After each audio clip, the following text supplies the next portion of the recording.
Hello, everyone. In this session, we'll be talking about one of the important mathematical concepts, sets.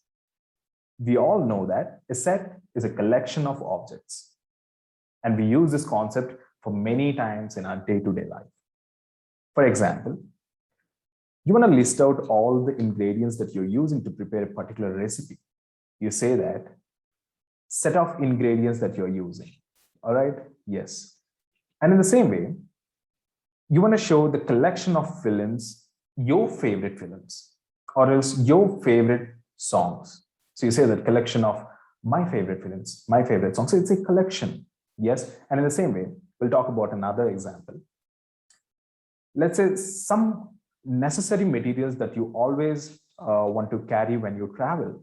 So that's what you say, that set of materials, necessary materials that you carry along with you when you travel. Right? So it is a collection, it is a set again, right? So we use this word set or collection of something for many times in our day-to-day life. But here is the question. Is every collection is called a set? If not, what are the limitations? What are the conditions? Are there any rules to say that a particular collection is a set? Yes, there are mathematically. So in this session, we'll just try to understand what kind of collection is called a set, what kind of collection is not called a set, which means the mathematical definition of a set. And at the same time, we'll try to understand the representation of a set and some of the important terminologies by taking few examples here. So once we are done understanding all these things, we'll be having an exercise here to solve. All right. So let's get into the topic. So as for the basic definition, what we know, a set is a collection of objects.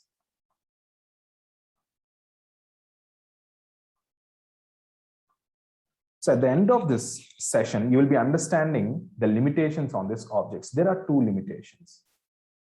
So we will be understanding those two. All right. So now we'll take one example and we'll try to represent that as a set.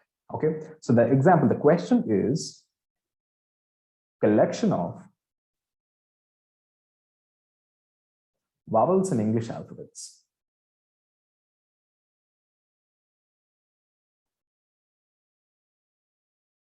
All right. So what are the collection of vowels in English alphabet? So we'll just write the vowels now. So what are the vowels in English alphabet? A, E, I, O, U. Now we have to represent this collection as a set. So how do we do that? Each and every letter, first we just have to separate them by a comma sign, and then we have to keep them in a curly bracket. Then done. This collection is represented as a set. Agreed? Now we can name this set by some capital alphabet. So let's say P, or else you can even use a name saying that vowel. So that's the set name. So that's clear. Now each and every entry in this set is called an element. So each and every entry. So what are all the entries here? A, E, I, O, U. So these are the elements, we can say. So elements. All right. So now, here is the question. Does C belongs to this set? Does C belongs to this set? No, C does not belongs to this set, right? C does not belongs to the set P. All right. Does I belongs to this set? Yes, I belongs to this set. I belongs to P. Now we don't need to write the information something like a pure statement wise. We have some notations for this. We have some mathematical symbols, notations to represent this entire information. Let's say here I belongs to P. The letter I belongs to P. So how do we represent this? I, and the belongs to sign is this. So which means it is in the set, right? So I belongs to P. And in the first case, C does not belongs to P. So here what we do, how we represent that? C does not belongs to P. So we're going to keep a cross sign on belongs side, right? So this is what C does not belongs to P. So it's that clear, okay? So we don't need to write that as a statement. So we can use these notations. All right, so that's clear. Now another thing, we can actually find the length of this set. So we can find the length of this set. So length or mathematical name is cardinality of this set. So what does it mean by length or cardinality?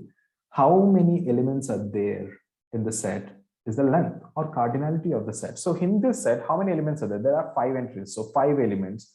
The cardinality is 5, and we can represent that as n of the set name, which means number of elements in the set. That's how we represent this. All right. So these are the representation of set and what are called elements and the entries. What does it mean by belongs to this set and does not belongs to the set, or else, oh, what does it mean by length of a set or cardinality of a set, right? So it's clear. So this is the basic idea of a set and how do we represent and all stuff. Now, based on this, one more question.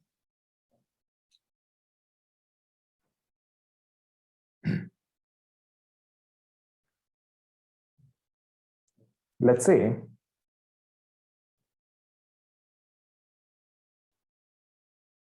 set of natural numbers, all right, set of natural numbers less than 8. All right. So now here we have to understand first what are all these natural numbers, simply the counting numbers, right? So the natural numbers are 1, 2, 3, 4, 5, 6, 7, 8, 9, 10, and so on. Let's keep going. So now we have to form a set with natural numbers which are less than 8. So what are all the natural numbers less than 8? These first 7. We cannot consider 8 because it says less than 8. So 1, 2, 3, 4, 5, 6, 7 are the natural numbers less than 8. And now we're going to form a set. So how do we form that? We write the materials first. We write the numbers here.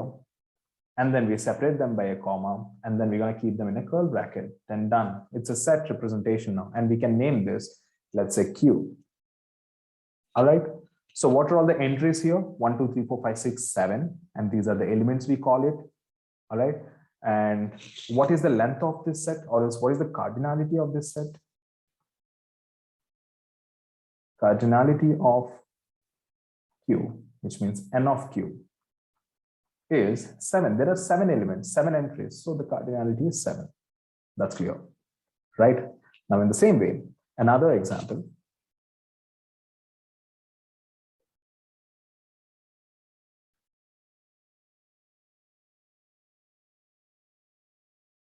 Set of letters in the word Mississippi.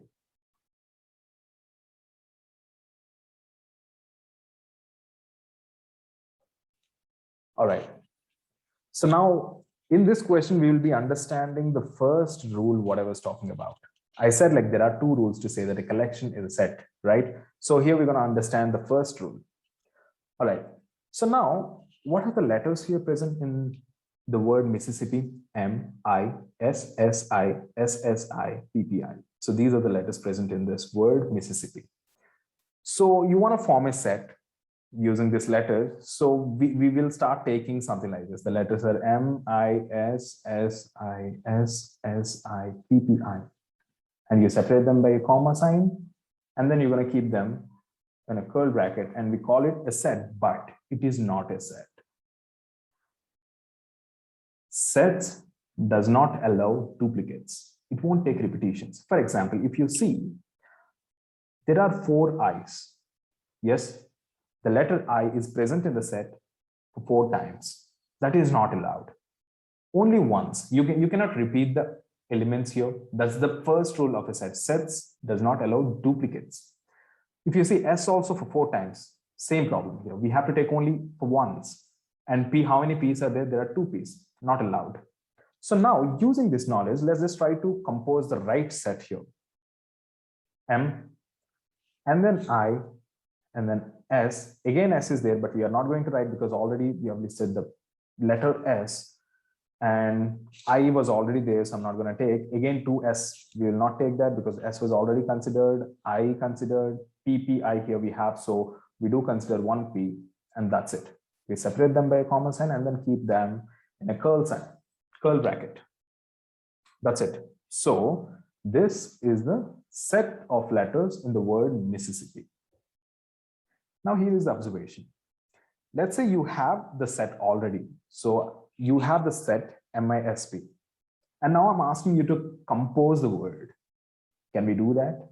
No, we cannot do that because we don't know how many times M is present in the word, I is present in the word, S, P present in the word, right? We don't know the frequency of the word, letters present in the word. So it won't go in other way. So when we have the set, we cannot compose the word. But when we have the word, we can compose a set of letters in the word, right? That's the observation. Now here is the question. What is the cardinality of this set? So let's name this set R. So what is the cardinality of R? 4. Clear? So now this is the first rule. Let's just highlight this rule. Sets does not allow duplicates. So we can say that it takes distinct elements. So this is the first rule. Clear? Now, another question. And in this question, we will understand the second rule. Okay? The question is, set of beautiful flowers. Set of beautiful flowers. All right. So now how are we going to compose this set here? So you ask yourself, so what are the flowers you like? Or else what are the flowers appear so beautiful to you? So let's say if the elements are, if the flowers are roses, you may like roses, let's say. So you're going to write rose. And you may like lilies, let's say. So you'll write lily. And you may like tulips. So you write that tulips here. And you separate it by comma and then kept in a curly bracket. So you call this a set. Can we call this a set? We'll see that. Now the same question you asked your friend. Let's say he also likes roses. So let's write rose. Maybe he do not like lilies. Maybe he like tulips. So I'll write tulip here. And then he likes hibiscus. All right. So he got this set. So at least this collection is a set. Ask another friend. He's going to give something different, maybe the same, right? So here, the collection is varying based on the individuals. It's like individual interests, right? One may like some set of flowers and another person may not like it, right? It depends on their individual interests and favors, right?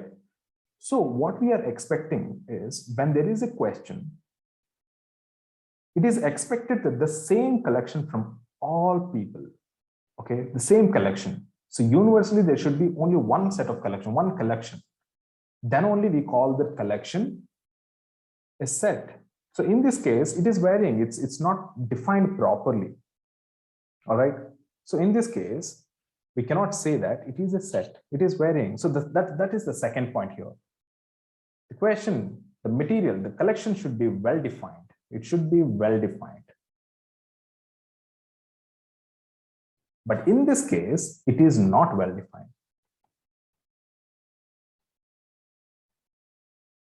This collection changes from person to person, right? But we are expecting the same. So in that case, we call that kind of collection not well defined. So we cannot form a set here. All right. So now in the same way, another example.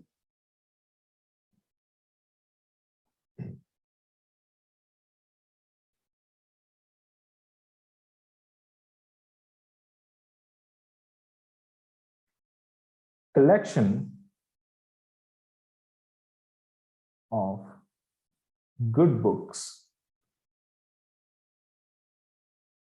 So what is the collection of good books? Right? So how do we form this collection first? Before that, just try to think about it. What are the parameters are taken here to say that a particular book is good or not? For example, you like a particular book. and you will consider that book as a one of the element in the set. And you ask your friend that, do you like this book? He may say that, I don't even know what is this book about, right? So here also it is something like, person to person, based on their taste, based on their interests, the collection will be changing. It's completely different. All right. So maybe you can form a set by naming that set of your favorite books. As I said in the beginning, we are talking about collection of your favorite songs or your favorite movies. It's your set. So that is a set, that's okay. But you cannot call that as like universally, these are the favorite songs for everyone. Maybe some of the people may not like those collection, right? So it is person to person, again, varies. So these kind of sets are called not well defined. So in this case also, this is not well defined. All right, it's not obeying the second rule. So now, based on this understanding, we can update these points here, what we have. So what are the points here? We have 2 points. The first point says the object should be distinct. And the second point says, and the collection should be well defined. All right. So now can we update the definition of this set now? Yes, we can update. So let's just try to update this. So we can say that a set is a collection of well-defined and distinct objects. All right, so this is the definition here. Agree? So we got the definition, we understand each and every word in this definition. So that's clear. Now we'll try to solve some of the questions based on this. I'm going to give 3 questions here, exercise, and let's try to solve all this. So what you can do here, yeah, you can see 3 questions here. So first, you just try to solve this question. Just pause this video and solve these questions and then come back, check the answers. All right. So now, what is the first question given? They've given a table. In the table, they have student names in a particular group and their gender, and then the subjects and their marks, and the overall percentage is given in the table. Now, questions are based on this table. So what is the first question? Set of students in the group. So in this table, the first column is the student names. So now we have to write all the student names and we have to form the set. So how are we going to do that? What are the students? Like, who are the students here we have? So Rahul is one of the students, and then Michael, and then Jaya, Azhar, Kulkarni, and Roger. Right. So these are the students. Now comma separated, and we're going to keep them in a curl bracket, and done. That's it. These are the set of students. Now the second question. Set of physics marks. Physics marks are there in the 4th column. So now we have to write all the values 85, 68, 40, 78, 99, 20. Yes, these are the values, and you're going to keep them in a curl bracket, then done. It's a set again, right? It's obeying both the rules. The elements are distinct and they're well defined. We have the values here, right? That's clear. Now the third question. Set of mathematics marks. So the third column. So what are the elements there? 92, 65, 92, 77, 85, 20, 25. So we have to write all these elements, comma separated, and we have to keep them in a curl bracket. But if you see, you have to present 92 twice. In that case, that collection is not a set, but they are asking us to form a set. So how do we do this? We have to avoid one of this repeated value. So I'll be taking a 92, 65, and I'm not going to take this 92 again. So I'll be skipping this 92. Yeah. Next, we have 77, 85, 25. So we have only 5 elements in this, though there are 6 students. So this is the observation. If there are only 5 values in the set, that doesn't mean you have only 5 students in the group. So here we have to understand that, like, or maybe some of the values are repeated here. All right, that's good. Fine. Next question. Set of intelligent students in the group. This is something interesting. Set of intelligent students in the group. Now, what are the, like, who are all are there in this group, in this set? So now we have to understand who are all intelligent here. So what parameter, what conditions that you are keeping here to say that a particular student is intelligent or else not, he is poor? How? Based on their overall percentage? No. Or else based on a particular subject marks? If you see mathematics, okay, the one who scored good in math, he is intelligent. Or else one who scored in chemistry, very good, then he is intelligent. So based on that, we will be taking? No, we are not taking it that way, right? So that's not a fair formation. You cannot form a set using these kind of scenarios. So how do we do that? So if you don't consider Kulkarni an intelligent student because he got 19 in chemistry, so what about physics? He got 99 in that, right? So it's very good marks, 99. And he got like fair marks in mathematics, 85. Chemistry, failed. But he did so good in math and physics. So do we consider him as a poor student or intelligent? How do we do this? Right? So we don't know that. We cannot form a set of intelligent students based on their marks. And again, if you see Kulkarni situation here, maybe he was not well while doing chemistry exam. Maybe he couldn't spend good time. Maybe he had some disturbances while doing the exam. We don't know that. So based on these marks, categorizing them that they are intelligent or not is completely wrong, right?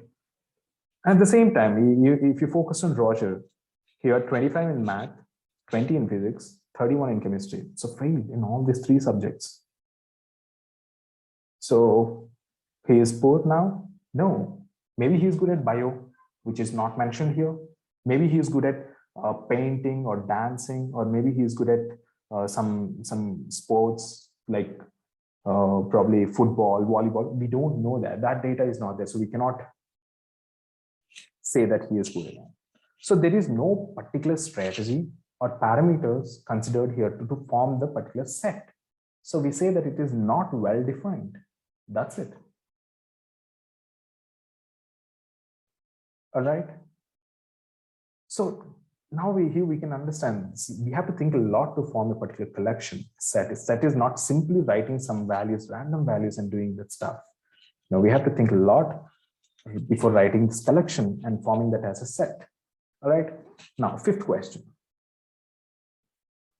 Students who got more than 70%. Yes, here there is something, a parameter. They took 70% as the base criteria to bring the student names, right? So 70%, more than 70% means 85.6% here, 75.6% here. So we can consider these two. Do we write the percentage values or student names?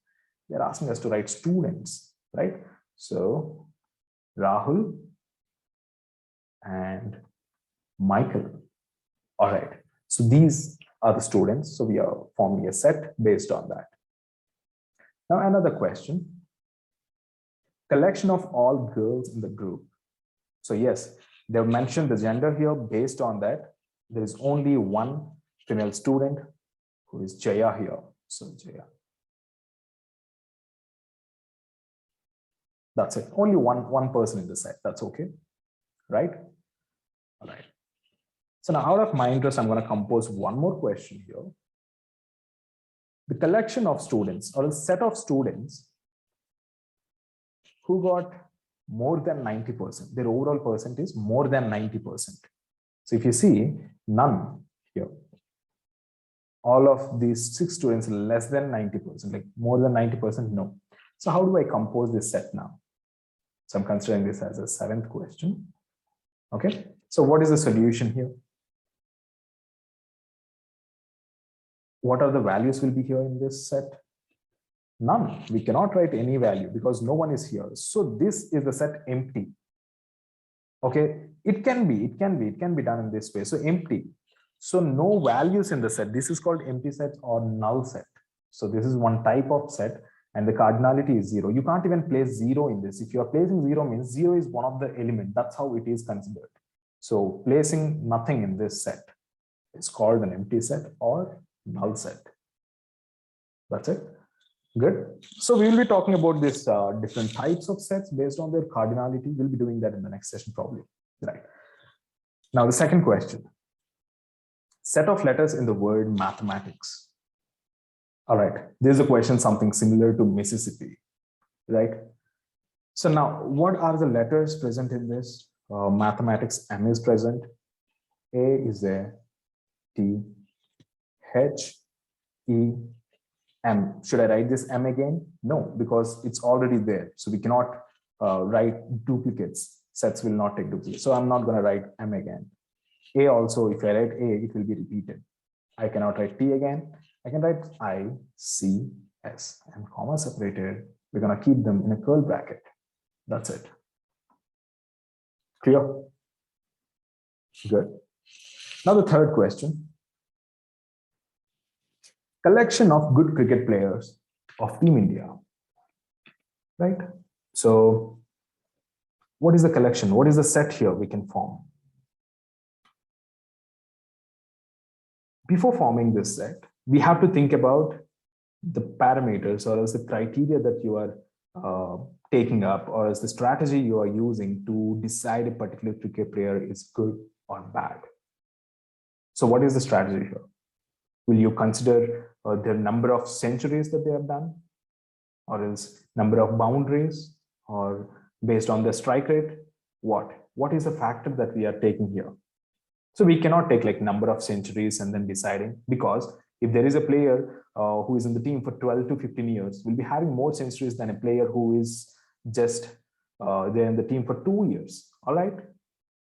So that can't be the right strategy. Centuries can't be the right strategy. Strike rate, probably. But they did not mention what should be the minimum strike rate to say that he is good or bad. And at the same time, bowling average also not there. If you are considering bowlers, no average, nothing is given here. There's no strategy, criteria given to pick that he is a good cricket player or bad cricket player. So what do we do here? So what do you think the answer will be? It is not well defined again. It is not well defined. All right. So we cannot form a set here. That's it. So based on the situation, whenever you have some kind of collection saying that it is a set or not, the two conditions. What are the two conditions? The first one, it should be distinct element. The second one, it should be well defined. Then only you can form a set from a collection. All right. So now what we have to understand, we already understood what is cardinality, but we'll be doing something more based on cardinality. Based on cardinality, we can categorize these sets, like what type of sets. The terminologies we'll be talking about. If the cardinality is 0, as I said, it is empty. If the cardinality is 1, then what we call that? If the cardinality is not defined, which means having infinitely many materials elements in the set. Let's say I'm saying that set of natural numbers. So how many elements will be there in the set of natural numbers? Infinitely many. Then what we call that, right? So based on this cardinality, there are different types of sets. We'll be talking about that. And we'll be talking about subset, superset, proper subset, proper superset, and the notations, power set, universal set. We'll be talking about all this in the next session. All right. So that's all for this session. I'll see you in the next session.